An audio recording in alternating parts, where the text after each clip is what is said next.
Good morning. মই এইফালে ভাত বনাই আছোঁ আৰু আমাৰ এই পূৰা আইতাহঁতৰ লগত মা মানে পিঠাগুড়ি খুন্দি আছে, চাউল দি আহিছিল। গতিকে এই পূৰা গৈ আইতাহঁতৰ লগত বেলেগ মেল পাতি কি কৰি আছে চাওঁ বলক।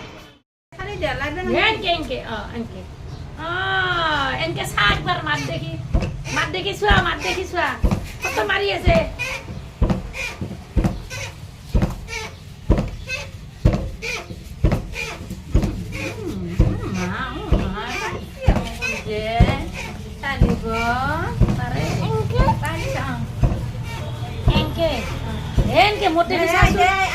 মামা মুখ চোৱা চোৱা।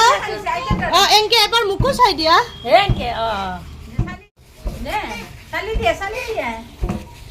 অ শুনা, অ শুনা, অ মা পিঠাগুড়ি চালিব পাৰিছা? হা ভাল লাগিছে দিয়া, চালি দিয়াচোন, এইখিনিত চালি দিয়া।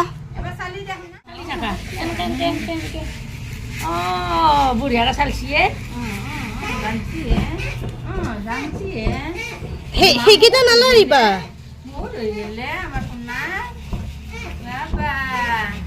চাউল বাছে তাই।